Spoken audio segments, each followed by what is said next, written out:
Bom, boa tarde, né, para todos e todas, né, presentes. Nós estamos dando início, né, aos seminários do Departamento de Física, da pós-graduação, né, aqui da Universidade Federal Rural de Pernambuco. E hoje nós temos como convidado o professor José Tabosa, né, da Universidade Federal de Pernambuco, que vai falar sobre o novo, né, sistema de classificação do quilograma. E agradeço bastante a presença dele, né, por abrir nossos seminários. E para fazer uma introdução breve, né, do professor Tabosa, eu vou chamar o professor Fernando, né, para fazer essa introdução, e aí a gente dá início ao seminário. Fernando, a palavra é sua, obrigado. Ok. Bom, é um prazer muito grande apresentar Tabosa. Nós fomos colegas por muitos anos no Departamento de Física da Federal, até que eu fugi de lá. Fugi do novo lugar que eu fui terminar na Rural. Né? Então, mas é um prazer revê-lo aqui, vai ser certamente um grande prazer escutar o que ele vai falar sobre a nova definição do quilograma. Tabosa é um pesquisador experiente, na verdade, um cientista de mão cheia. Né? Ele trabalha com diversas coisas, vários tópicos muito interessantes. De maneira geral, eu poderia dizer que envolve átomos frios, sistemas atômicos, mas ótica está no meio dessas coisas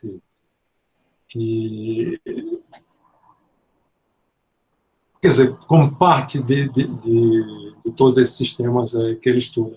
Né? Momento angular da luz e várias coisas. Então, ele tem uma larga experiência, pesquisador nível 1 do CNPq, fellow do Institute of Physics do Reino Unido, tem uma grande experiência internacional, passou por vários lugares. Atualmente, como todos nós, está preso em casa ou na universidade, mas continua realizando um trabalho fascinante. Então, vamos escutar, então, o que ele tem a falar sobre a nova definição do quilograma. Obrigado, Tabosa. Ok, obrigado, Fernando, pela apresentação. Obrigado também à coordenação da PG, pela também introdução. Eu vou começar, deixa eu tentar partilhar a minha tela.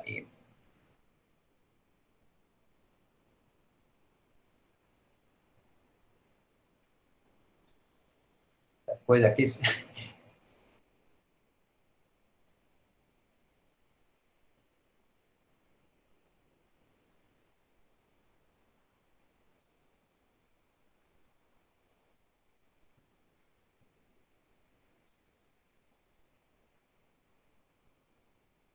Ok, eu acho que vai funcionar. Cada link desse do Google é um formato diferente aqui. É diferente do formato que eu normalmente apresento as aulas. Mas todos estão vendo a minha tela? Acho que sim, né? Sim, sim. Sim, Tabosa. Sim, estamos vendo. Deixa eu pôr aqui no modo visualização tela.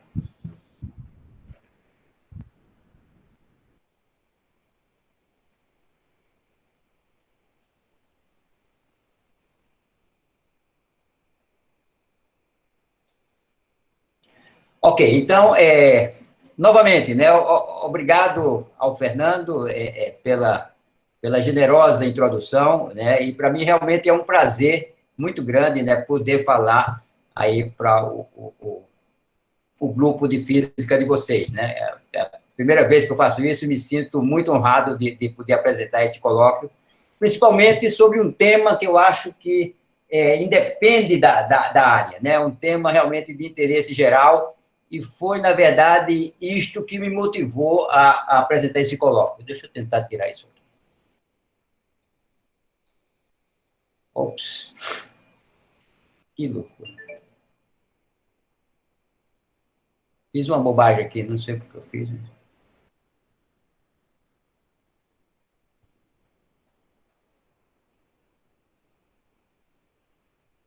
que foi isso?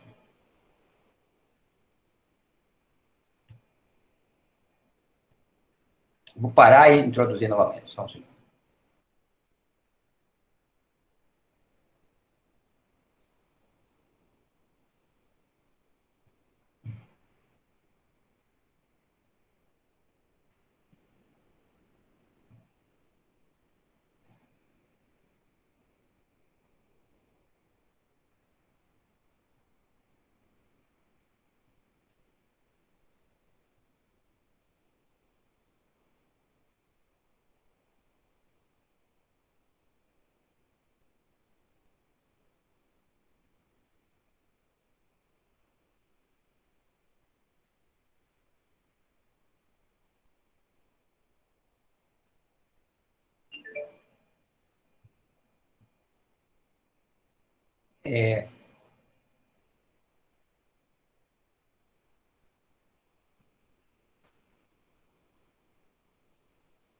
Bom, desculpe aí o atropelo, mas realmente eu não vou deixar esse negócio aqui, que senão... Vou tentar esconder aqui. Pronto. Desculpe aí novamente o atropelo, né? Mas, como eu ia dizendo, então, é realmente um prazer, né, poder apresentar esse colóquio sobre esse tema, que eu acho que é de interesse bastante geral. Né?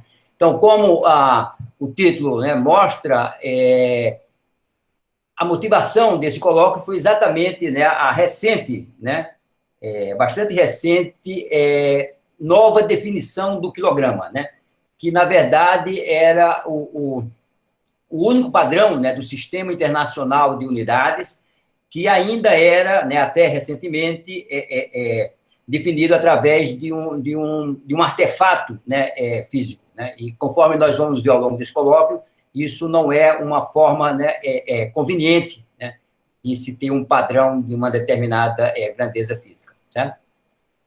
Então, eu espero, né, com esse colóquio, então, mostrar para vocês, né, o longo caminho, né, que foi traçado aí, né, para levar dessa definição através né, a definição do quilograma através do quilograma, do artefato, né, metálico, que era mantido lá nos arredores de Paris, né, para uma definição baseada na constante de Planck. Né? E isso realmente é um grande salto, né, e um feito muito importante para a comunidade científica e meteorológica, né, porque o que se exige de um padrão é que ele seja acessível, que possa, né, ser encontrado em qualquer lugar. E nada melhor do que isso, do que, né, escolher uma constante da natureza, né, para definir um padrão. Certo? Então, essa a motivação geral por trás dessa definição. E isso foi feito, na verdade, essa decisão foi tomada, né, na 26ª Conferência de Pesos e Medidas, né, realizada em Paris, e dessa conferência participaram, né, 60 delegações, 60 países, e o Brasil, né, estava representado nessa reunião que redefiniu o quilograma, certo? E, entretanto, a mudança, essa reunião, conforme está mostrado aí, aconteceu em novembro, né, de 2018, mas a mudança oficial foi somente implementada em 20 de maio de 2019, certo? Porque foi exatamente nessa data que essa primeira conferência, né, na verdade, a primeira convenção do metro, né, foi realizada há exatos 145 anos atrás, quando realmente o sistema métrico foi introduzido. Tá? Então, desde então, né, desde essa data aí, de 20 de maio de 2019, né, que é também uma data escolhida, né, é o Dia Internacional da Meteorologia, né, exatamente pela mesma razão. Então, é isso que eu espero fazer nesse colóquio, né, e espero conseguir fazê-lo de forma didática. Né. Então, eu queria começar, né, com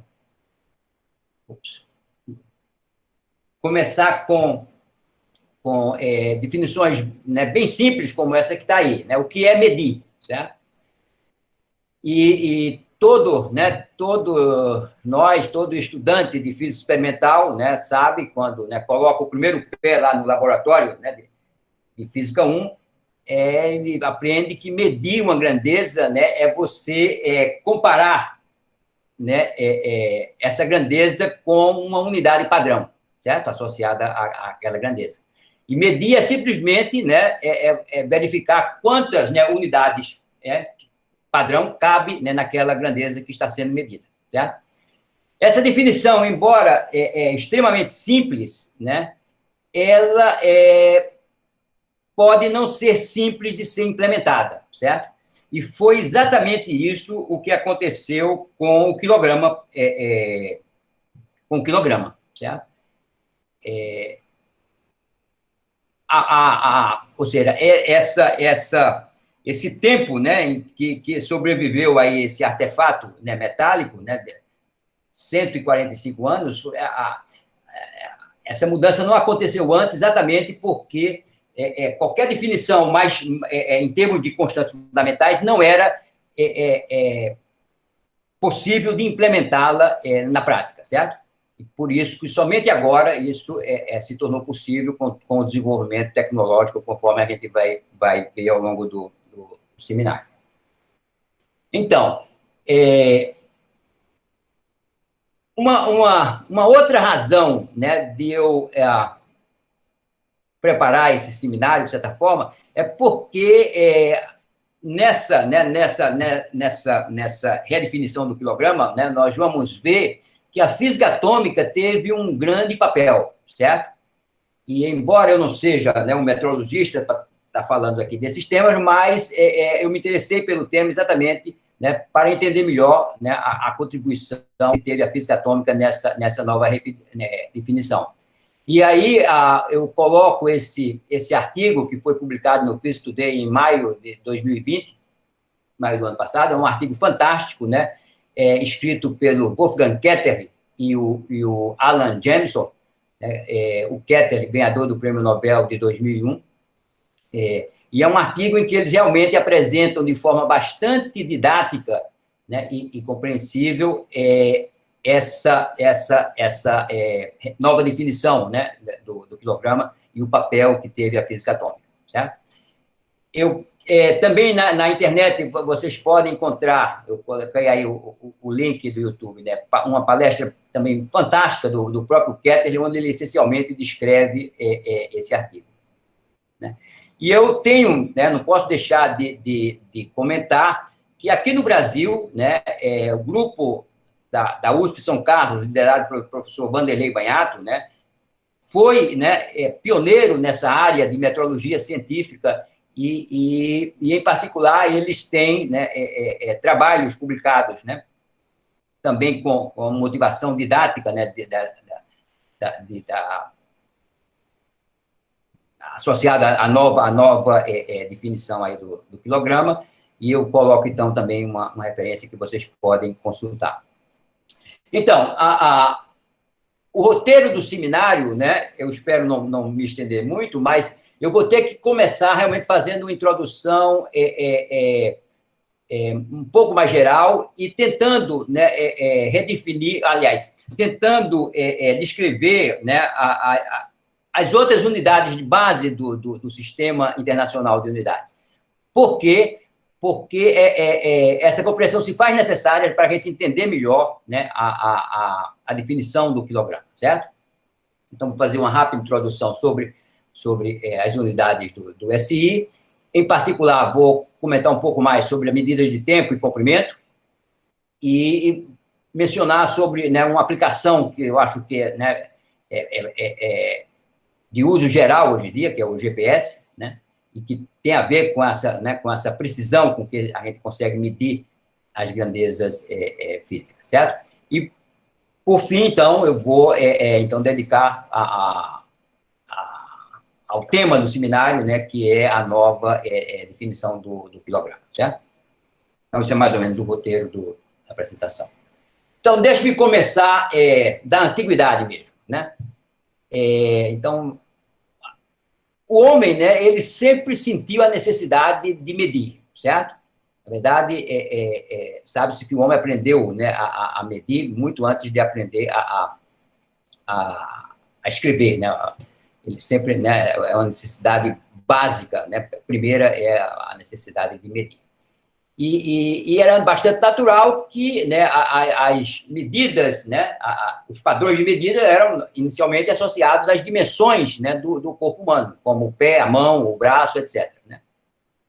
E isso, né, embora não possamos negar a conveniência, né, e a portabilidade desses padrões, né, que normalmente é exigido de um padrão, né, eles não eram de forma nenhuma universais e precisos, certo? Ou seja, dependia de cada indivíduo, né?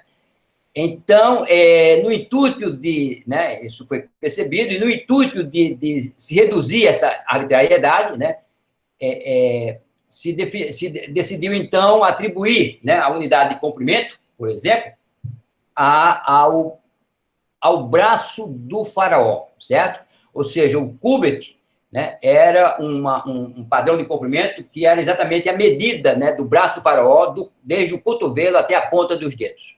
Tá? E aí, ou seja, evidentemente, isso reduzia, né, a arbitrariedade, né, do padrão, porque agora, né, é apenas o faraó que tinha esse padrão, né? Mas você poderia produzir réplica, né? E está aí uma dessas réplicas que foi usada, na verdade, né, na construção das pirâmides do Egito. E atribui-se a isso, né, ou seja, a precisão com que, né, se media comprimento, né, de uma forma mais correta, mais precisa, né, ou seja, a precisão com que as pirâmides, né, foram construídas. Também na Roma Antiga, né, eu coloquei isso aqui porque essa unidade, o pace, né, é uma unidade que foi usada na Roma Antiga, mas que é usada até hoje, certo? Principalmente no jargão dos atletas, certo? E essa unidade, na verdade, embora no jargão dos atletas, está mais associado a ritmo, certo? Que é o inverso de velocidade, certo? Mas ela deu origem à milha, né? Porque uma milha, na verdade, era 1.000 passos, né? E isso deu origem, então, à milha, né? Tipicamente com o valor que a gente tem hoje, né? De 1,6 quilômetros. Também a polegada era conhecida, tudo mais. Outra, na Inglaterra se media também, definia-se a polegada como, né, a distância entre 3 grãos de cevada colocados ponta a ponta, né? Com relação evidentemente, ou seja, essas medidas, né, esses padrões definidos dessa forma, tinham, então, esse certo grau de arbitrariedade, certo? E a França revolucionária, ela, né, ela tentava, ou seja, reduzir essa arbitrariedade, ou seja, dentro do lema da Revolução Francesa, né, ou seja, era importante ter um sistema universal de unidade, certo? Que servisse em todos os tempos, né, e para todos os povos, certo? E logo após a Revolução Francesa, ou seja, foi criada uma comissão, né, com membros da Academia de Ciências. Eu destaco aqui a participação do Lagrange e do Laplace, né? Então, como vocês veem, era uma comissão de peso, né? E então eles, né, elaboraram aí uma série essencialmente introduziram, né, o sistema métrico, certo? E só para mencionar, o metro, então, ele foi definido inicialmente como, né, 1/10 de milionésimo da distância entre o Polo Norte e o Equador, evidentemente através do meridiano passando por Paris, certo? Depois, ou seja, essa era uma definição que não é simples de ser implementada, então logo se buscou, né, reproduzi-la através de réplicas.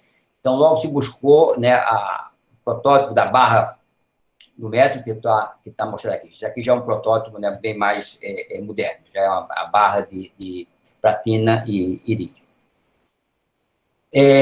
Bom, mas então, como eu mencionei, né, eu queria falar um pouco mais, né, sobre a evolução, né, nos padrões de medidas de tempo, comprimento e de massa, certo? Porque exatamente nós vamos precisar desses padrões para redefinir o quilograma.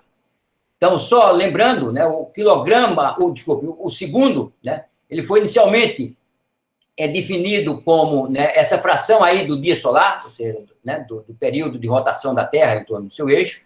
Depois se percebeu que essa definição, ou seja, esse período variava, né, ao longo do ano. Então, se buscou uma definição mais precisa, que era exatamente o ano solar, certo? O período de revolução da Terra. Entretanto, isso também não era uma medida tão precisa, né? E desde 1967, né, que a unidade de tempo é definida através do padrão do Césio, certo? E eu vou dedicar mais tempo discutindo isso aí, certo? Mas, ou seja, agora o padrão de tempo está associado a uma oscilação do átomo de césio. O comprimento, da mesma forma, evoluiu, né, dessa maneira aqui, ou seja, como inicialmente definida lá na convenção, né, pela comissão lá da Academia Francesa. Depois se criou esse protótipo da barra padrão, né? Já em 1960, ou seja, essa barra padrão já não satisfazia as necessidades, ou seja, ela limitava a precisão de outras medidas, e então se definiu o metro, né, como né, um determinado número de vezes do comprimento de uma linha do criptônio 86, certo? E, finalmente, desde 1983, o metro, né, na verdade, é definido a partir da velocidade da luz no vácuo, certo? Que, conforme nós vamos ver, é atribuído um valor constante. Então, eu vou dar mais detalhes aqui, porque o que aconteceu com o quilograma, certo? É exatamente algo equivalente ao que aconteceu com o metro, certo? Observe que aqui o metro, já desde 83, o metro não é mais definido através de um artefato físico, né, como era a barra, né? E mesmo também não, a definição através de uma linha, né, atômica também, embora seja um padrão microscópico, né, mas também tinha uma precisão limitada. De modo que o metro, né, desde 83, ele é definido através de uma constante fundamental da natureza, que é a velocidade da luz. Certo? E com o quilograma não foi diferente, certo? Então, inicialmente, né, ele foi definido através de um protótipo também físico. Na verdade, um quilograma, né, ele foi inicialmente definido lá pelaquela comissão como sendo a massa de 1 litro de água, certo? E é por isso que a densidade da água é 1, né? Um quilograma por litro, né? Por decímetro cúbico. Inicialmente foi definida a 0 graus, depois se percebeu que a densidade variava com a temperatura e se resolveu, então, se definir como, né, 1 litro de água a 4 graus, que é onde a densidade da água é máxima. Mas isso também tinha dificuldades, porque a água, né, tem que ter um alto grau de pureza, e é difícil você encontrar isso em qualquer lugar, certo? De modo que uma maneira mais precisa, né, mas ainda envolvendo um artefato físico, era através desse protótipo de platina e irídio que eu mencionei, né? E isso, né, ou seja, durou desde, né, ou seja, até 2019, né, é que foi agora feita essa mudança, onde o quilograma é definido a partir da constante de Planck, tá? Então, esse é o objetivo do seminário, fazer essa conexão, certo? Entre o quilograma e a constante de Planck.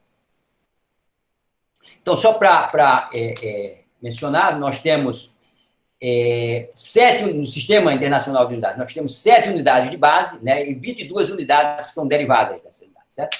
E é importante destacar que agora, ou seja, exceto, né, o segundo, né, mas todas as outras unidades são definidas a partir de constantes fundamentais da natureza.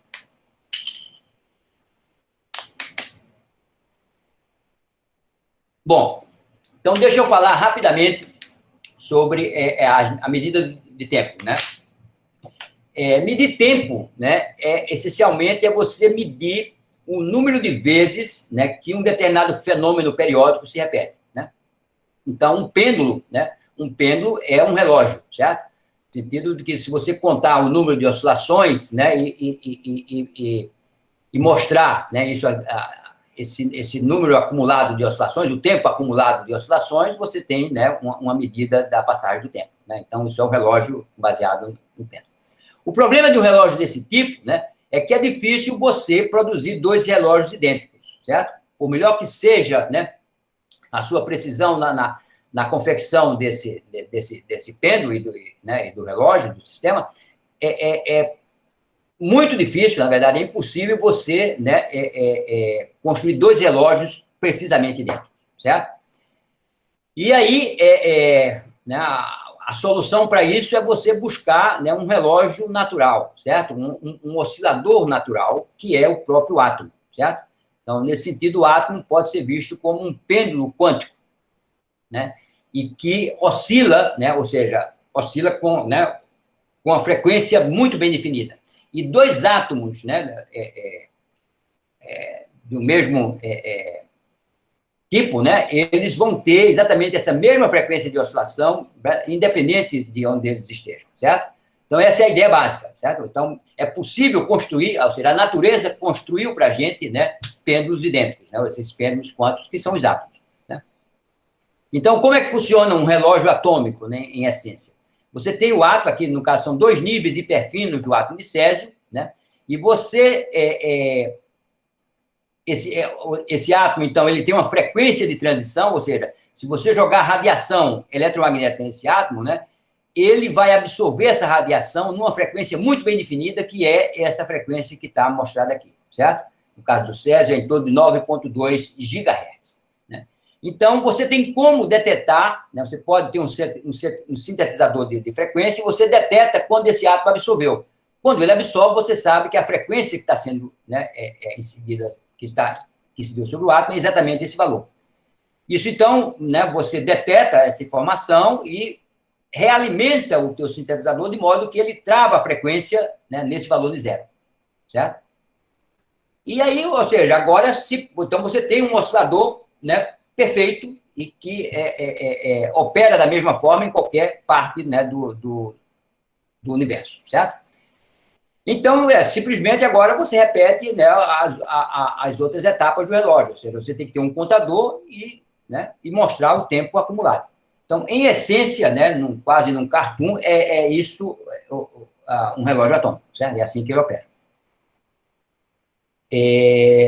Só para contextualizar um pouco, né, com o que a gente faz aqui no laboratório, mas eu não vou...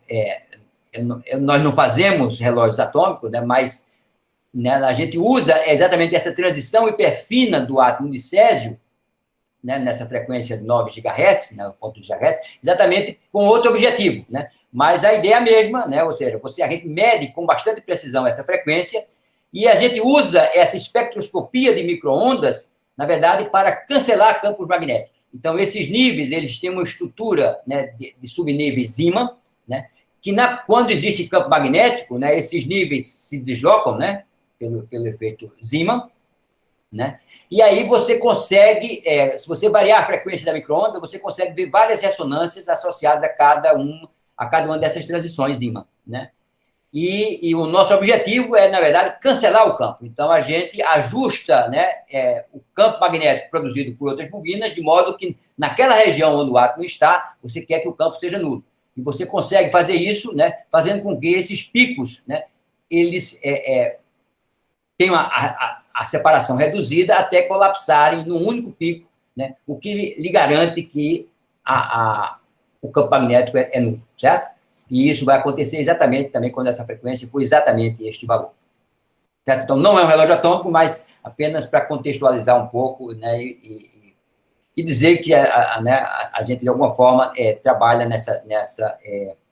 com o mesmo tipo de técnica que é usada para a construção do relógio atômico.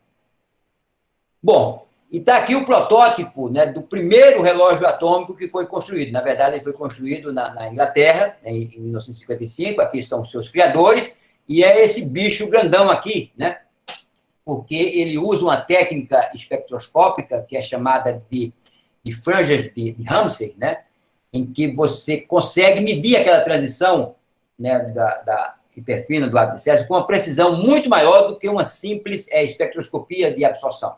Certo? Eu não vou entrar em detalhes, mas, em essência, você tem duas regiões. Você passa um feixe atômico, ele usa um feixe atômico de césio, né?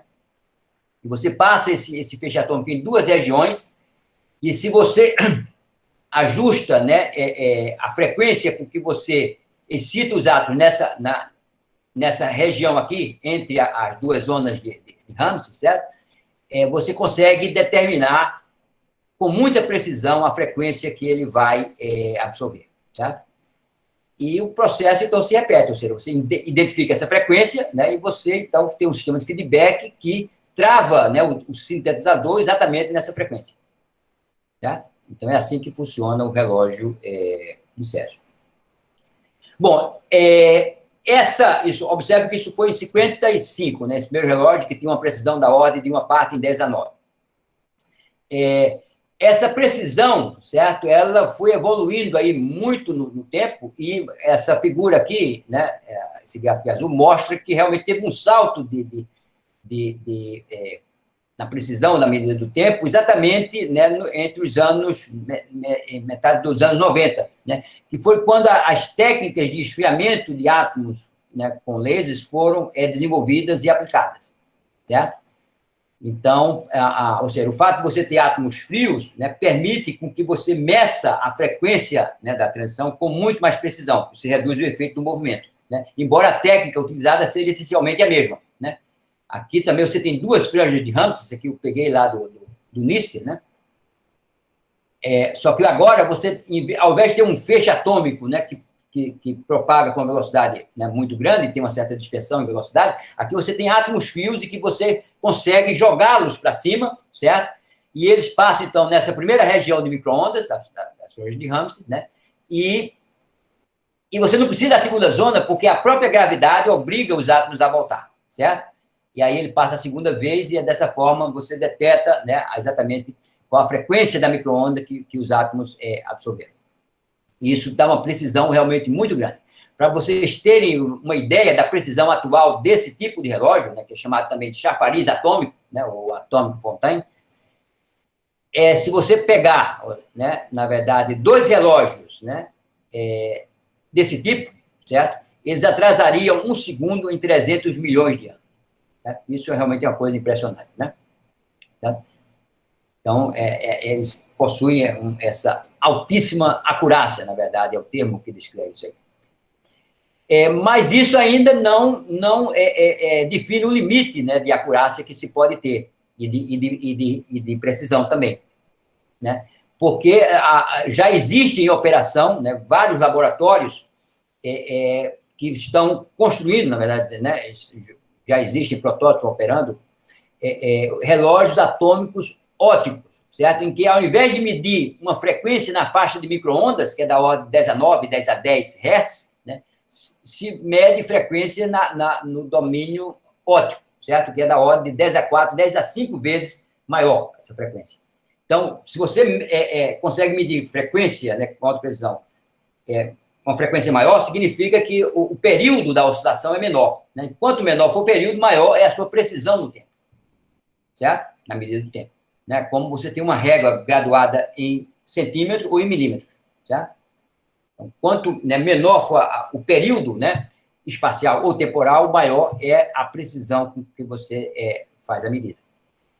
E essa nova geração de relógios atômicos ópticos, elas realmente são surpreendentes, porque aqui você consegue eliminar completamente o efeito do movimento atômico, certo? Simplesmente colocando, né, os átomos numa rede óptica, de modo que os átomos, né, eles são tão frios que, quando confinados, eles passam a possuir níveis de energias quantizados. É um oscilador harmônico, certo? Quântico. E aí, se a transição que você está medindo envolve, né, uma transição entre o mesmo estado vibracional, o efeito do movimento é completamente cancelado, certo? E isso aumenta muito a resolução com que você, né, com a precisão com que você mede a frequência da transição óptica. Então, isso é uma forma de você eliminar completamente o efeito do movimento, o que não acontece nesse sistema aqui do chafariz atômico, certo? Aqui os átomos, embora lentos, eles ainda têm velocidade, e isso, né, limita, de certa forma, a precisão. Então, aqui simplesmente são resultados do grupo do Gila, né, liderado pelo Junier, no Colorado, né, e aqui eles realmente mostram, né, que se você sai, né, do limite em que a temperatura ainda não é baixa o suficiente para você ter a quantização do movimento, né, externo, né, você observa uma linha larga, né, mas quando você reduz a temperatura e os níveis, né, os átomos passam a ter um movimento, né, do centro de massa quantizado, vocês vejam que a largura da linha, né, ela é bastante reduzida, o que corresponde a uma precisão maior na determinação da frequência, certo? Tem outros detalhes técnicos que eu acho que não dá para mencionar aqui. Acho Acho que já estou me alongando um pouco demais.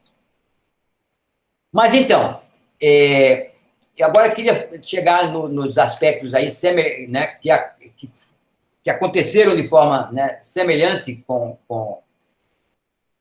a definição do metro e a nova definição do quilograma. Vejam bem, conforme eu mencionei, né, desde 83 que o metro, né, é definido a partir da velocidade da luz. E por que isso?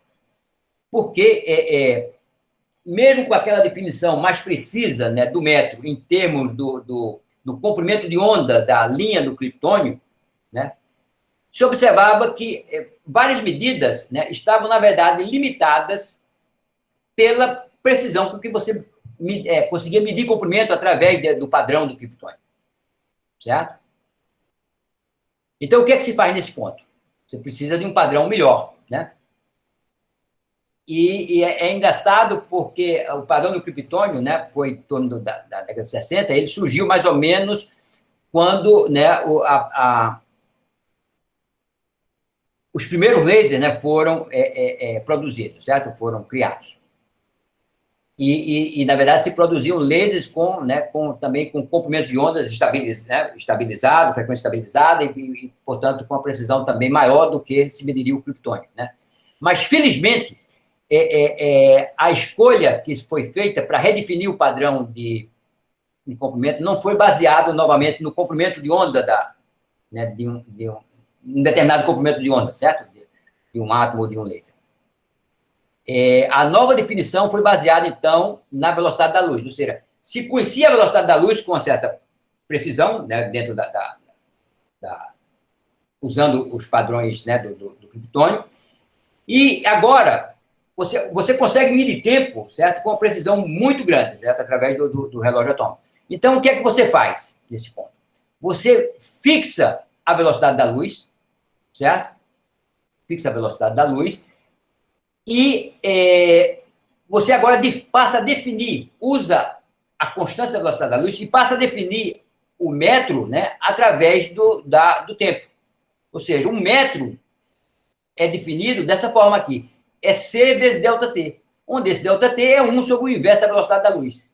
Certo? Ou, de outra forma, se você quiser esse tempo aqui, na verdade, uma outra forma de ter essa mesma definição é dizer que um metro, né, é a distância, né, é um determinado número, né, de vezes a distância que a luz percorre no vácuo, né, durante um período de oscilação lá do átomo de Césio. Tá? Com essa definição, você consegue medir distâncias de uma forma muito mais precisa do que através da definição, através da linha lá do criptônio. Certo? Então, isso foi feito em 83, ou seja, em 1983, aconteceu uma outra dessas reuniões, onde, né, a comunidade internacional se reuniu e decidiu redefinir o método. Certo? Então, agora, C é uma constante, não se mede mais a velocidade da luz. Certo? É essa constante aqui. Certo? É essa constante. Né? E o metro, então, é definido através dela, né, como sendo, né, da ordem de 30 vezes, né, a distância que a luz percorre no vácuo durante um período de oscilação do Césio. Então, isso aqui é um metro hoje. Tá bom? Bom, deixa, então, mencionar uma importante aplicação, né, associada a essa precisão com que se mede o tempo. Ou seja, possivelmente vários de vocês já viram isso aí. Eu não sou nenhum especialista, né, mas li algo e eu acho que esse é um momento apropriado para motivar, né, esse tipo de tema, certo?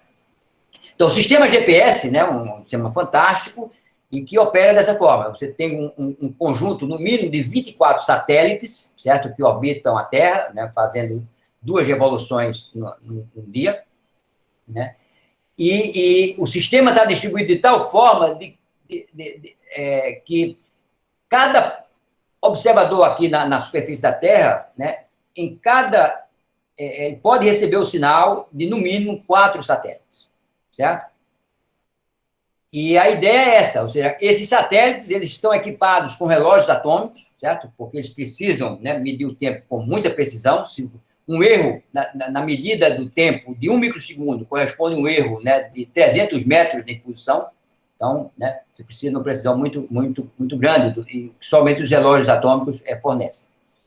E a ideia é relativamente simples, certo? Então, como está mostrado aqui, se você pegar o sinal de 3 satélites, certo? O satélite, eles né, dispõem, eles estão equipados com relógio atômico, e eles emitem sinais, né, que transmitem a informação da sua localização, certo? E do instante que o sinal foi emitido, certo? Então, por exemplo, o satélite A emitiu um sinal, esse observador aqui detectou esse sinal depois de um certo tempo, que ele, né, ele sabe o tempo que emitiu e ele compara com o tempo dele. Na verdade, esse observador ele não tem um relógio atômico, é por isso que precisa de um quarto satélite. Né? Se ele tivesse um relógio atômico, ele não precisaria do sinal do quarto satélite, mas isso não é relevante agora. Então, ele sabe a diferença de tempo, né? Ele sabe o tempo que ele foi emitido. Sabendo essa diferença de tempo, né, ele sabe dizer que ele vai estar nessa circunferência azul aqui, certo? Essa esfera azul. Né? Está em 2 dimensões, mas isso aqui, na verdade, é tridimensional. Né? Não é isso? Ele faz a mesma coisa para os outros 2 satélites, certo? Então, evidentemente, ele vai se encontrar na interseção, né, das 3 esferas, né, no caso aí, né, dos 3 ciclos, que seria esse ponto. Então, é desta forma que ele se localiza, certo? Mas você precisa, né, que os satélites emitam, né, sinais temporais, certo? Com a precisão, né, que só os relógios atômicos podem dar. Né? Um ponto importante desse sistema GPS, que realmente é importante destacar, certo? Eu sempre menciono isso para os estudantes, né? E que mostra exatamente a importância, né, da física básica, e em especial da física teórica, né? Que é o seguinte: esse sistema não operaria, certo? Nós não teríamos o sistema GPS funcionando hoje se não fosse a teoria da relatividade. E não apenas a relatividade restrita, a relatividade geral também, certo? Isso porque esses satélites, os satélites de comunicação, eles estão a aproximadamente 20 mil quilômetros de altitude, certo? E se movem com velocidade bastante razoável, da ordem de 14 mil quilômetros por hora, certo? E se a gente lembrar, né, que a relatividade restrita prevê esse efeito da dilatação temporal, certo? Então, o tempo, né, de um relógio que está aqui no satélite, ele vai estar dilatado, certo? E isso é de tal forma que, se você não corrigisse esse efeito, né, devido à relatividade geral, ou seja, o fato de o satélite estar se movendo com essa velocidade v, isso corresponderia a um atraso, né, na medida do tempo, que é da ordem de 7 microsegundos por dia, simplesmente devido ao efeito da datação temporal. Então, isso tem que ser corrigido. Né? Mas não só isso. A relatividade geral, né, que diz também que o tic-tac de um relógio depende do campo gravitacional local onde o relógio está, né, isso também leva a uma correção. E é interessante porque essa correção é oposta ao caso anterior. Né? Infelizmente, elas não se cancelam, mas ela é oposta, ou seja, o satélite que está o relógio que está na Terra ou que está lá no satélite, eles vão medir tempos diferentes, certo? Porque na presença de um campo gravitacional, o relógio, ele anda mais devagar, certo? E isso, no caso para as alturas típicas aí dos satélites, corresponderia a um avanço do tempo de 45 microsegundos por dia.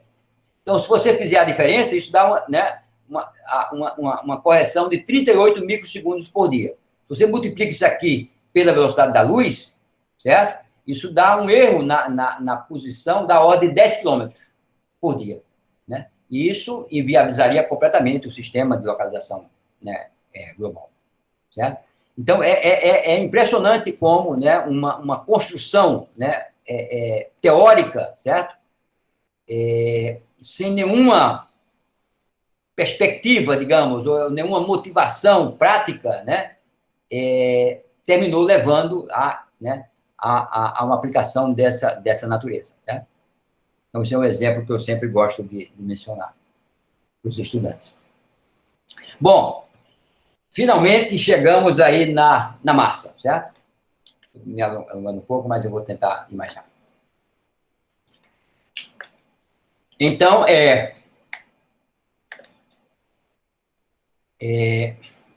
conforme mencionei, né, inicialmente a palavra grave, né, que em latim significa peso, certo? Ela foi definida como sendo a massa de um litro de água, né, inicialmente a 0 grau, certo? Depois daquela reunião lá que eu mencionei, que tinha o Laplace eles mudaram essa definição e terminaram introduzindo, não o grave, né, que, na verdade, o grama, né, que era a massa, não de 1 litro, mas de 1 centímetro cúbico de água a 4 graus, certo? Depois se percebeu, né, logo se percebeu que essa unidade não era tão conveniente, porque era uma unidade pequena, ou seja, a gente lida no dia a dia com objetos que têm massa muito maior do que a massa de 1 centímetro cúbico de água, certo? Então, se resolveu voltar à definição anterior, né, ou seja, de definir como sendo a massa de 1 litro de água, né, 1 decímetro cúbico, mas aí eles mantiveram o nome, certo? E aí, mas simplesmente multiplicaram por 1000. Então, é por isso, né, que o grave, que era associado à grama, né, ele se transformou em quilograma, né, e essa é a única unidade, né, do SI que possui um prefixo, certo? Essa é a razão. Então, está aqui o protótipo, né, de platina e irídio, que foi mantido, né, até recentemente lá no Observatório de Paris, né, e a partir dessa data aí, né. Bom, mas qual é o problema com esse quilograma padrão, né? Ele tem problema, mas ele demorou bastante tempo, né? O problema é que ele, na verdade, não era um padrão, certo? O que se notava é que, ao longo dos anos, né, não somente o quilograma padrão, como as réplicas, né, tem outras 6 réplicas idênticas que foram também mantidas com os mesmos cuidados, e o que se notava é que, ao longo do tempo, essas massas variavam, certo? Elas variavam da ordem de 50 microgramas. Né? E isso dá uma precisão relativa da ordem de 5 vezes 10 a menos 8. E isso é inaceitável para um padrão. Um padrão não pode variar, né, o seu valor. Certo? Mas isso, então, ou seja, se sabia desse problema. Né? Então, ou seja, isso é conhecido há bastante tempo, mas o fato é que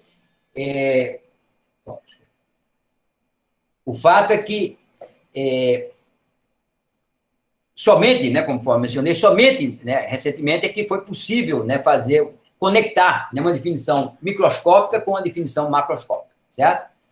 Porque exatamente isso, né? Você poderia se perguntar, ao invés de usar lá essa definição, por que a gente não poderia definir, por exemplo, né, atribuir uma certa massa a um determinado átomo, certo? E depois, ou seja, né, sair multiplicando isso aqui e dessa massa microscópica para uma massa macroscópica, certo? Isso não era possível, né, até recentemente, certo?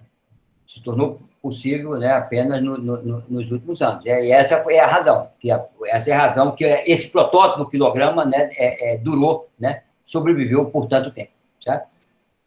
Mas aí eu aproveito aqui porque essa ideia, né, da necessidade de um novo, né, de um padrão realmente universal, né, ela foi fortemente corroborada pelo Planck, né, que em 1889, ou seja, um ano antes do seu artigo mais famoso, certo? Ele publicou um artigo em que ele exatamente ressaltava essa necessidade, né, de ter realmente padrões universais, baseados em constantes universais, né? Na verdade, ele ia além daquele lema da Revolução Francesa, né? Ou seja, padrões que incluísse, que pudesse ser entendido, né, por extraterrestres ou mesmo, né, culturas extra-humanas, certo? Então, o Planck realmente capturou, né, a ideia central da coisa. Certo? Mas, então, tinha esse problema, ou seja, se a gente definisse uma massa, né, atribuísse a unidade de massa a um sistema microscópico, a gente não conseguiria transportar, né, essa precisão aqui para o mundo macroscópico, certo? Então, era melhor usar, no nosso mundo macroscópico, era melhor usar o quilograma-padrão, que já tinha aquela precisão lá, que era bastante razoável, certo? Então, o que eu vou tentar mostrar agora, né, exatamente esses dois projetos, certo? De fazer a conexão, né, do quilograma com constantes fundamentais, certo? Então, essencialmente, foi investido, né, nessas duas propostas aí, ou seja, na chamada balança de Watt, né, que faz a associação entre o quilograma e a constante de Planck, e a proposta 2, né, é baseada na esfera de silício, certo? E que associa o quilograma com o número de Avogadro.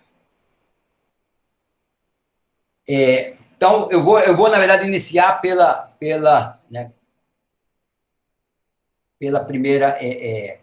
primeira proposta, certo? Então, à primeira vista, né, parece estranho a gente associar a constante de Planck, né, com massa, certo? Mas não é tão absurdo assim se você observar as próprias unidades da constante de Planck, certo? A constante de Planck, ela tem unidades, né, de momento angular, então é joule vezes segundo, né? Isso, no sistema SI, é quilograma, metro quadrado por segundo, certo? Então, massa aparece aqui das unidades da constante de Planck. Então, a conexão não é tão estranha assim, certo? Mas aqui, ou seja, semelhantemente o que aconteceu com o metro, certo? Que foi definido através da velocidade da luz, certo? E do tempo, né? Da medida do tempo.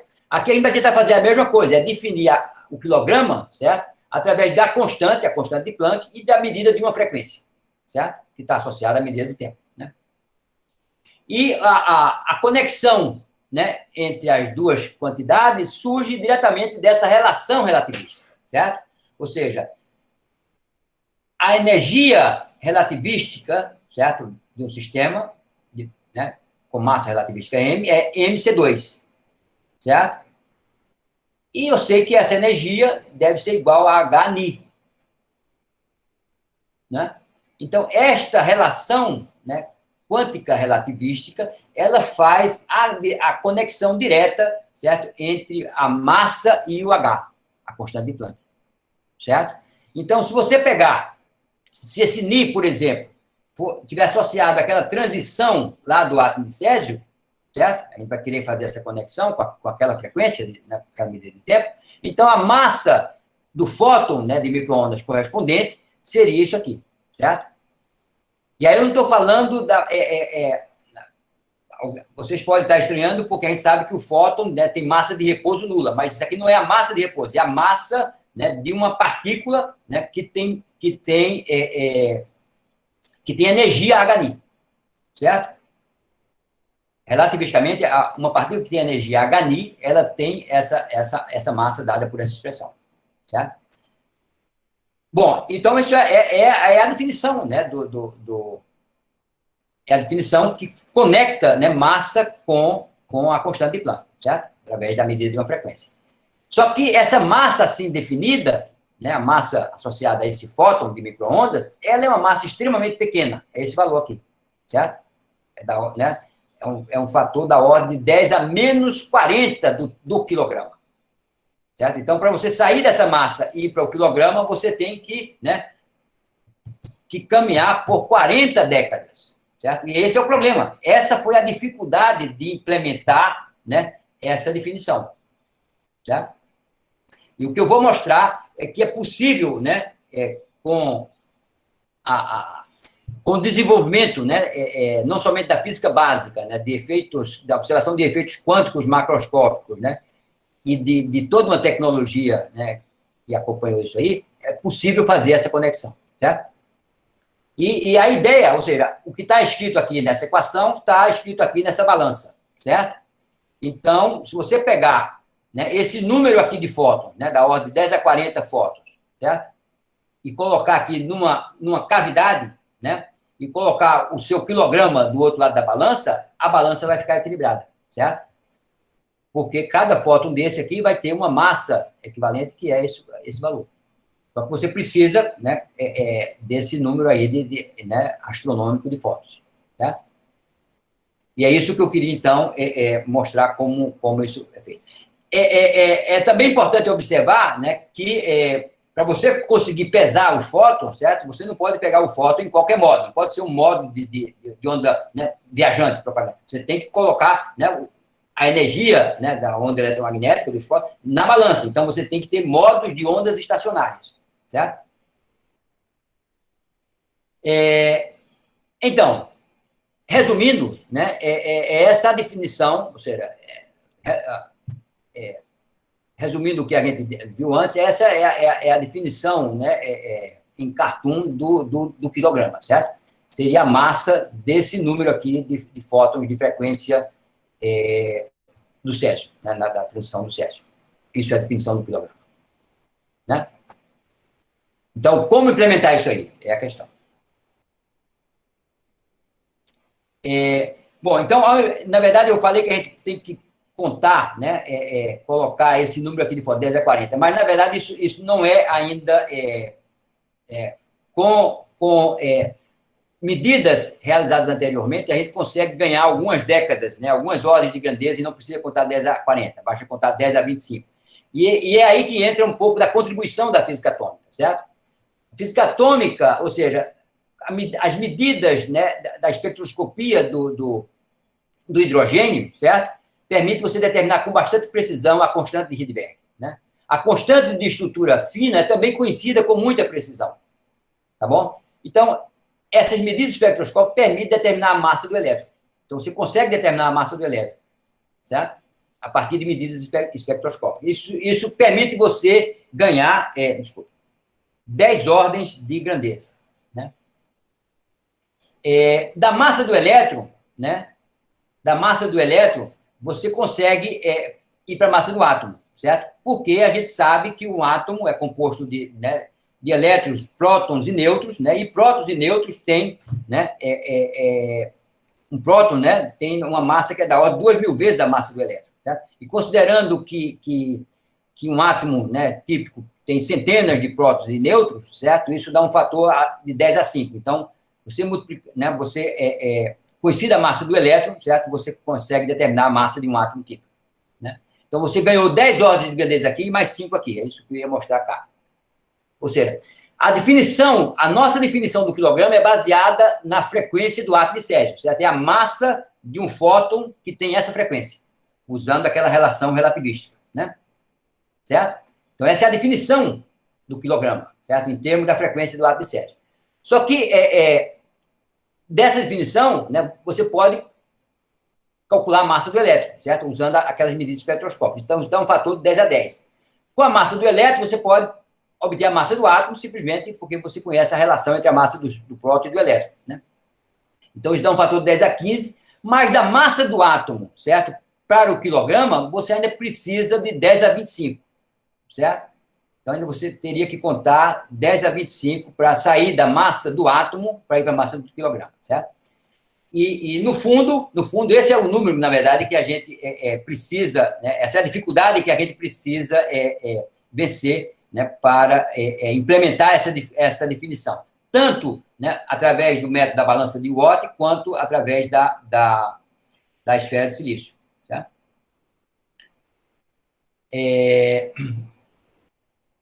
Então, é isso aí, né?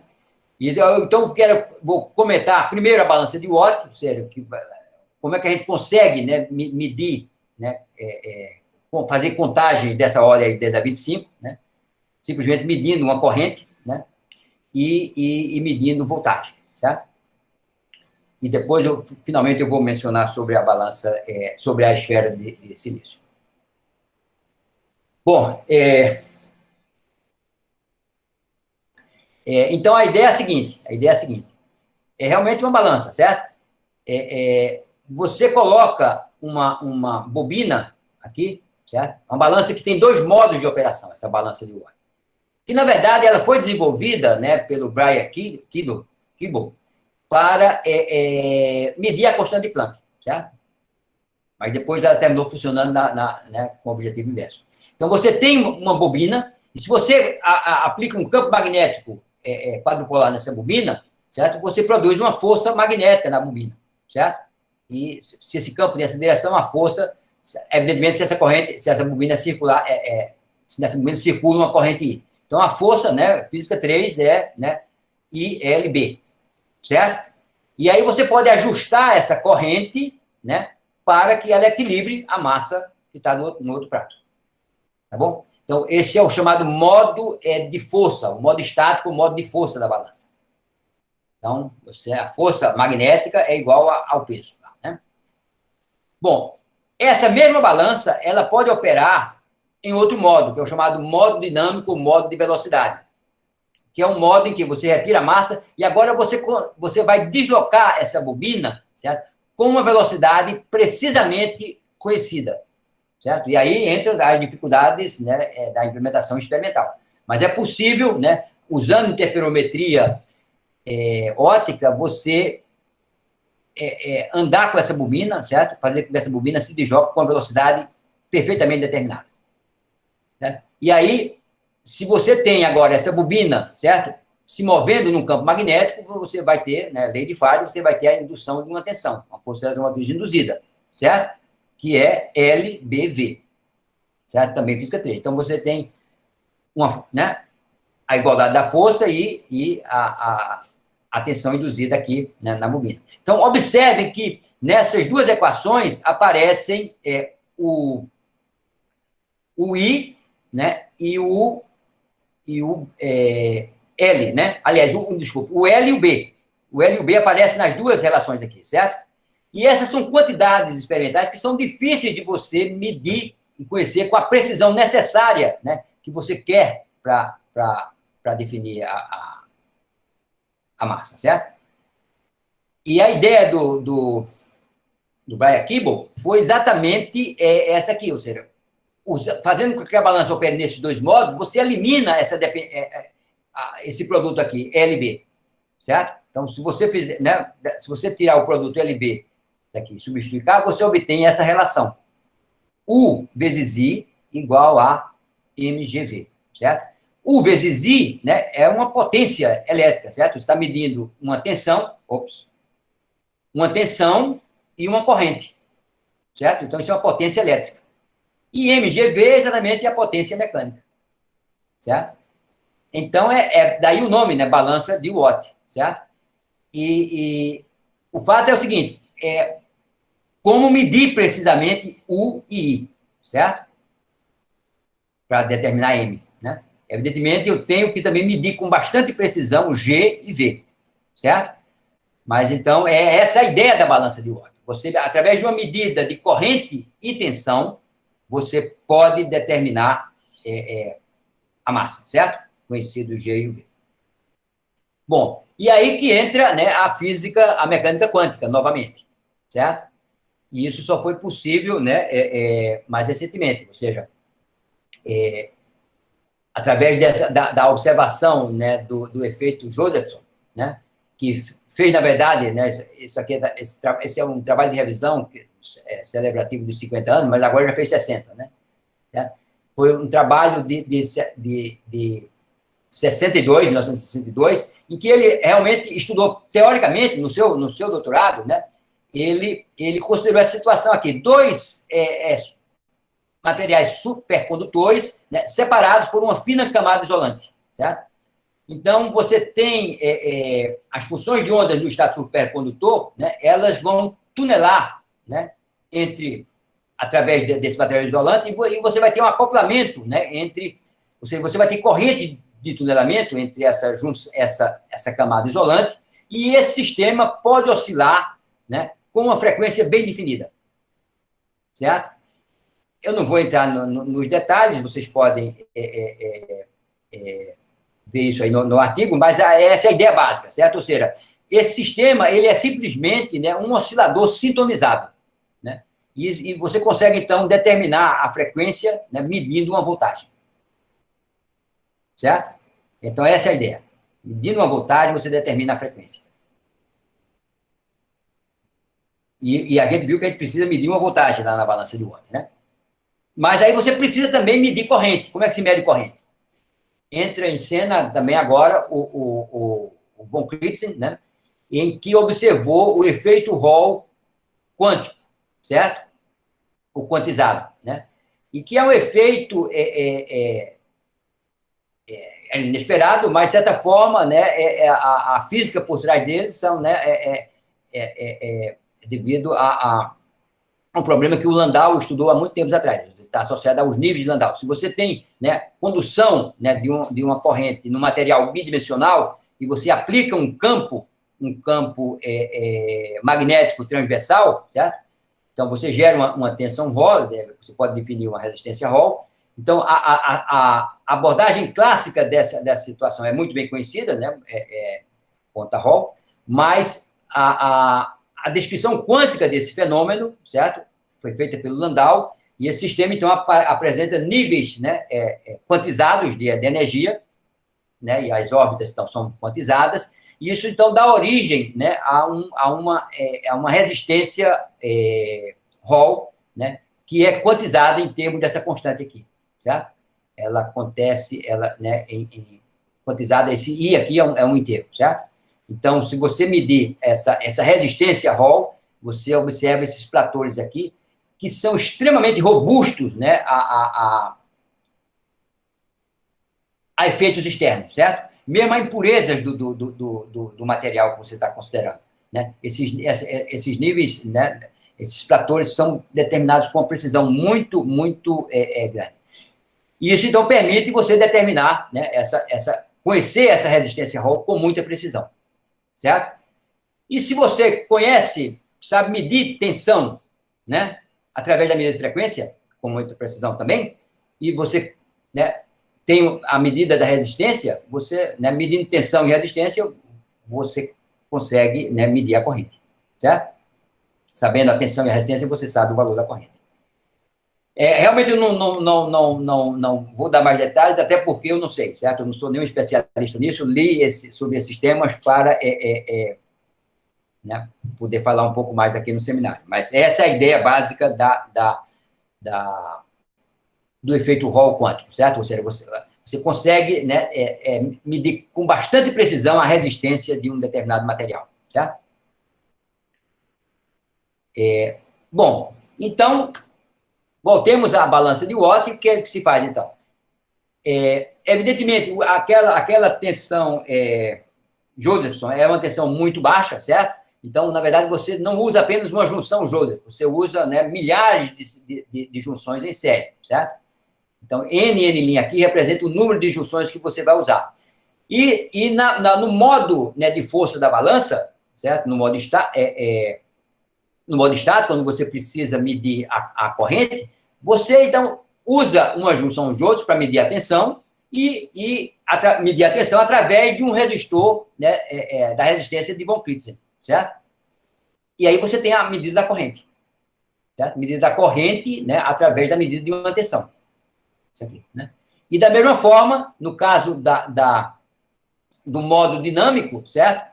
Quando você quer medir a tensão induzida quando a bobina se desloca, né?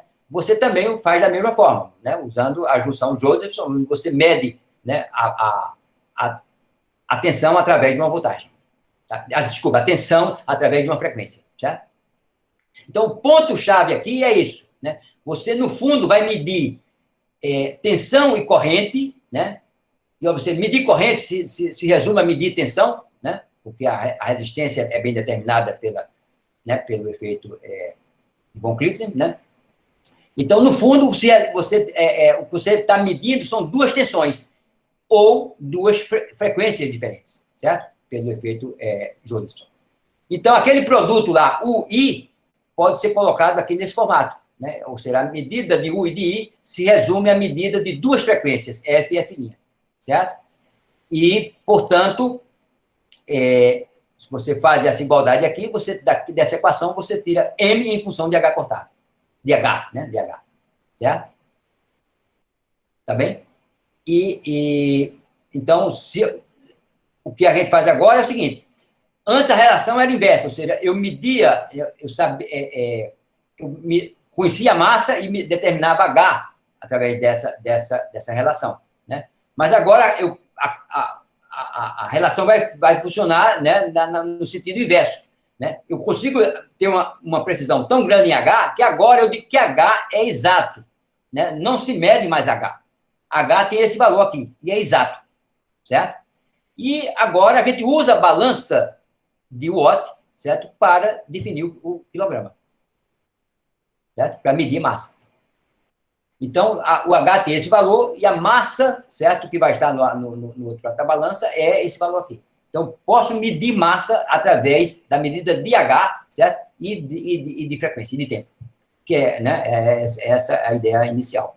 Evidentemente, para eu fazer isso, eu tenho que conhecer com bastante precisão o G e o V, velocidade da bobina, certo? E aí que entra também, né, vários detalhes experimentais, eles fazem um mapeamento de G, né, ponto a ponto, usando interferometria, usando interferômetro de Maxwell, né, e eles conseguem, então, a precisão desejada, né, através dessas medidas espectroscópicas. E está aí a balança real, certo? Um pouquinho mais complicada do que aquele desenho que eu mostrei, exatamente por essa necessidade de você, né, ter o conhecimento dessas grandezas com toda essa precisão aí. Certo? Mas esse é o ponto, ou seja, com essa balança, certo? Você consegue agora ter uma precisão na determinação da massa que é dessa ordem aqui, 10 a menos 8. Né? Que é maior do que a pressão que você tinha lá, né, no quilograma padrão, mas não é tão maior. Mas o ponto importante aqui não é esse.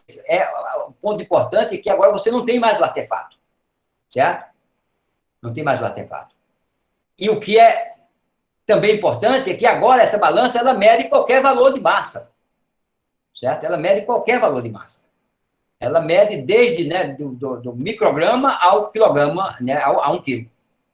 Certo? Porque, né, esse sistema permite você, né, operar em toda essa faixa, né, de frequências e de massas que você pode, né, considerar. Certo? Enquanto que no sistema, né, com o quilograma tipo artefato, você tinha aquela precisão, mas somente para massas em torno de 1 quilo. Se você quisesse medir 1 micrograma, certo? Você não conseguiria transportar a precisão que você tem no quilograma lá para medir microgramas, certo? Enquanto que com a balança de Watt isso é possível.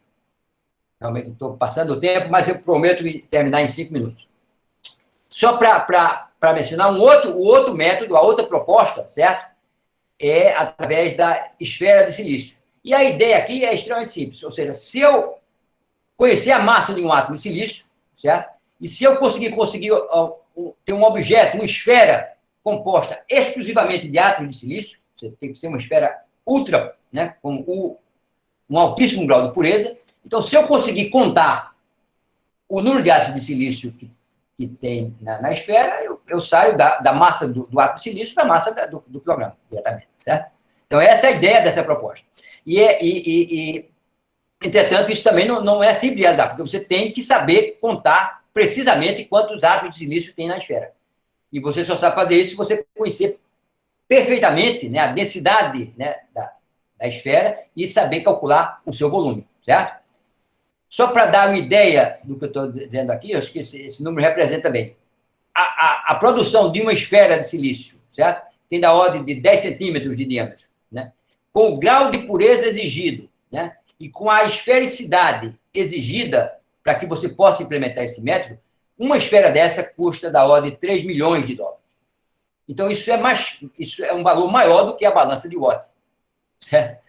Então, embora o método seja, né, conceitualmente mais simples, certo? A sua implementação também não é simples. Ou seja, envolve realmente várias competências, né? E que também somente recentemente foi possível, né, realizar o quilograma através dessa definição.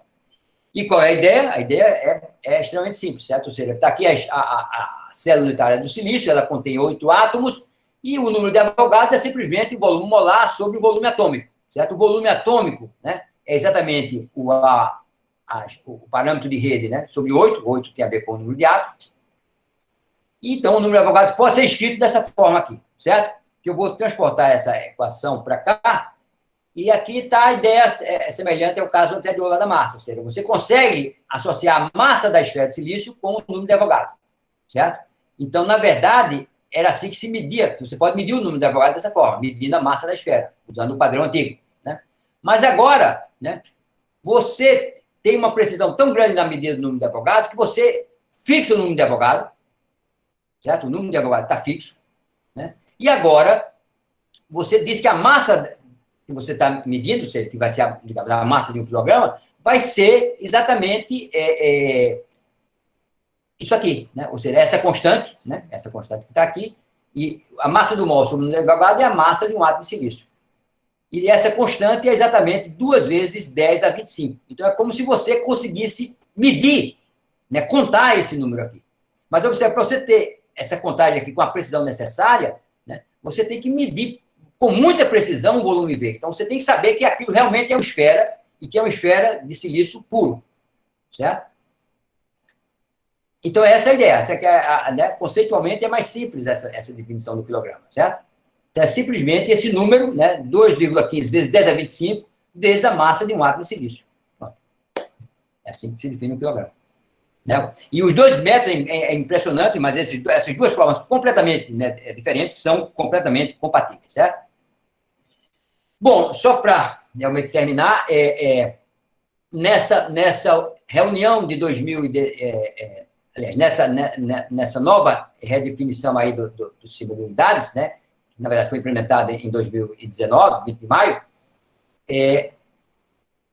outras 3 unidades, né, de base foram também redefinidas em termos de constantes fundamentais, certo? Então, o ampere, né, foi redefinido, ou seja, simplesmente se definiu a carga elementar como sendo esse valor aqui, e um coulomb nada mais é do que, né, esse número vezes a carga elementar. E um ampere nada mais é do que 1 coulomb por segundo, certo? Então, o ampere é definido, então, em termos agora da constante elementar e de unidade de tempo, certo? Da carga elementar e de unidade de tempo. A temperatura também foi redefinida, ou seja, agora o Kelvin, certo? É definida a partir da constante de Boltzmann, certo? Então, agora medir a temperatura essencialmente é medir a energia. E, conforme nós vimos, o mol também foi redefinido, né, a partir da constante de Avogadro, né, que é essa constante aí, certo? Então, com isso, eu encerro, né, fazendo essa observação final, que agora, né, as unidades, né, do SI são, né, eu coloquei aqui todas, mas, na verdade, são quase todas, né, são definidas a partir de constantes fundamentais, certo? Por quê? Porque o segundo, né, que é o que nos permite, né, medir a definição do tempo, né, permite medir com tanta precisão o tempo, o segundo não é definido a partir de uma constante fundamental, ele é definido, né, através né, da frequência, né, de um átomo particular, o átomo de césio, certo? Que logo vai mudar para o átomo lá de estrôncio, né, porque o relógio óptico vai ter uma precisão maior do que o relógio de césio. E isso ainda, quer dizer, embora, né, seja uma definição microscópica, certo? Que possui uma grande acurácia, mas ainda foge, né, ainda não satisfaz completamente aquele desejo de Planck, né, que é de ter todas as unidades definidas a partir de constantes fundamentais, certo? Mas eu acho que já sem dúvida, já foi um grande passo, né, essa eliminação, né, de artefatos na definição dos padrões, certo? De modo que agora, ou seja, no universo em que valham, né, as 4 interações, né, que vale o modelo padrão, certo? Essencialmente, a gente, né, pode comunicar, ou seja, pode comunicar né, com qualquer, né, outro ser inteligente que habite, né, no universo com essas mesmas leis, certo? Através dessa definição. Certo? Então, é isso. acho que me estendi um pouco, mas agradeço, então, aí a paciência e mais uma vez, agradeço o convite de vocês. Queria agradecer muito ao Tabosa, seminário excelente, né? E vou agora, então, abrir para perguntas, né? Quem quiser fazer perguntas, esteja à vontade, né? Pode abrir o microfone aí, fazer diretamente perguntas. Anderson, eu tenho uma pergunta para o professor Tabosa. Vontade, Vitor. Sim. Diga lá, Vitor. Tabosa, muito bom o seminário, Tabosa, excelente. Eu peço um pouco de desculpa que eu tive algumas dificuldades com a internet, estou brigando aqui para ficar conectado. Eu tive que cair algumas vezes a minha internet aqui. Mas muito bom seminário. Tabosa, eu queria perguntar como é que fica o cilindro lá, de irídio e platina lá. Ele foi descartado, ele vai ser usado como... Né? Ele aposentou. Está aposentado. Está aposentado. Eu imagino agora, que questões sentimentais, eles devam preservá-lo e aí em algum museu, né? Mas, questões históricas, exato. Ou seja, agora você não vai mais a Paris calibrar sua balança, certo? Certo. Agora, eu te pergunto, qual a dificuldade, por exemplo, o Inmetro, para fazer essa balança de watt aí? Porque parece não ser uma medida tão simples como medir uma massa, né? Então, será que o Inmetro, será que os outros laboratórios têm condições de fazer essa medida? Vitor, veja, realmente a ideia é bastante simples, mas a implementação realmente são poucos laboratórios no mundo que têm essa balança construída com essa precisão, né? O grupo do Banhato, né, eles montaram um protótipo dessa balança, né? Mas não foi com objetivo metrológico, foi mais com objetivo didático, né, de apresentar o método de forma didática, né, para estudantes. E você mostrou... Sim. Não, esse trabalho está publicado na Revista Brasileira de Ensino de Física. Você deixou, se fosse possível, Tabosa, seria interessante se você deixasse os slides com o professor Anderson, porque tem muitos alunos aqui na palestra que gostariam de, se fosse possível, ter os seus slides. Sem problema. Para depois consultar as referências que você citou. Sem problema. Porque você mostrou também, Tabosa, que a medida da massa depende da medida da frequência, né? E a medir frequência não é trivial, né? A gente sabe que... Mas é a quantidade que a gente consegue medir com a maior precisão. Exato. Certo? E é aí que reside a ideia da coisa, certo? A mesma coisa foi com a luz, certo? Ou seja, medir tempo e frequência é o que se consegue fazer de forma mais precisa. Certo. E é por isso que a gente transferiu, por exemplo, a medida de comprimento, o padrão de comprimento, certo? Se foi transferida para a medida do tempo.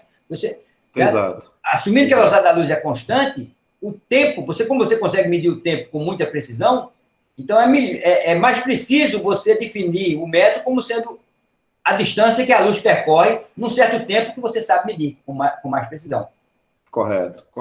A mesma coisa com a massa. Você está fazendo a conexão agora através da constante de Planck, né? Mas no fundo você está medindo o tempo, né? Medir aquela potência, né, elétrica lá de Watt, U vezes I, é medir duas frequências, essencialmente. Certo. Você sabe fazer muito bem, com bastante precisão. Perfeito. Tá ótimo. Obrigado, Tabosa. Mais perguntas? Eu tenho uma, Anderson. Vai lá, Ferraz. Tabosa, eu queria agradecer pelo seminário, realmente fantástico, muito interessante. Eu acho que os estudantes devem ter adorado, né? Não só os estudantes, os professores também. Eu, pelo menos, achei muito bom.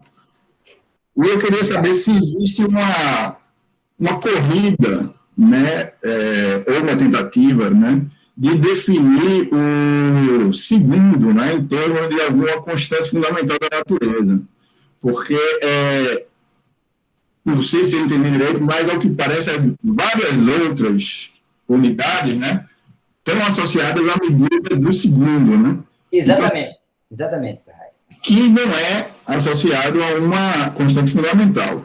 Então, será que seria possível retirar dependência em chegar àquela frase lá que o Planck falou?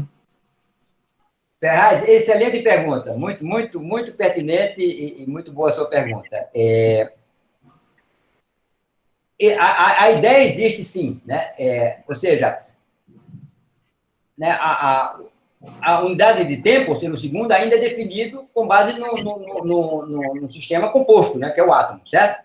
Não é um sistema, né, não é nenhuma partícula, né? Então, isso ainda representa uma certa limitação, até porque você pode imaginar que o átomo de césio não esteja em todo o universo, né? Então, você teria dificuldade em definir o tempo numa região onde o césio não fosse tão abundante. E a ideia é exatamente essa, ou seja, em princípio é possível, sim, né, associar tempo a uma constante fundamental. E essa constante fundamental é exatamente a constante gravitacional. Certo? Através da relatividade geral, a gente sabe, né, que espaço e tempo estão conectados, não é isso? Com gravidade, né? Não é isso? Então, a ideia seria fazer essa definição do segundo, né, a partir de medidas gravitacionais. Mas tem problemas porque você não consegue, o G não é conhecido com a precisão necessária para você medir tempo. O G grande, né? O G de Newton, né? Mas é exatamente isso aí, exatamente isso que você mencionou. Tá ok, obrigado. Mais alguma pergunta? Alguém mais aí tem alguma pergunta? Se eu puder mais uma segunda, Anderson. À vontade. Vocês têm espaço. Tem sim. Pode perguntar à vontade, Vitor. Tabosa, não sei se você conhece, mas além do estrôncio, né, e do itérbio, que são possíveis candidatos a relógios ópticos, né? Não sei se você conhece, existe uma proposta de um padrão secundário do segundo, que seria baseado numa transição de 2 fótons do rubídio. Não sei se você conhece. Que é a transição que Sandra trabalha. É a transição que Sandra trabalha, que gera o azul, né, 420. Você faz 5S, 5P e 5P, 5D, né, com 2 fótons. Aí você gera o azul em 420, que é a transição que Sandra faz com bastante frequência, né, no laboratório. Sim. Exato. E aí esse sistema está sendo proposto como um padrão secundário para o segundo. Aí eu não sei se você conhece. Existem propostas de padrões de processos não lineares com césio, não sei se você conhece. Que envolvam mais de um fóton, né? Processos não lineares, absorção de 2 fótons. Não sei se você conhece algum trabalho para césio também. Vitor, a tua conexão, pelo menos para mim, caiu aí. Eu não sei se eu perdi. Ah, certo. Deixa eu perguntar de novo. Você conhece se tem trabalhos em césio, né, com padrão secundário envolvendo 2 fótons, em césio também? Não, Vitor, realmente eu não conheço, não sei o que dizer. Aham.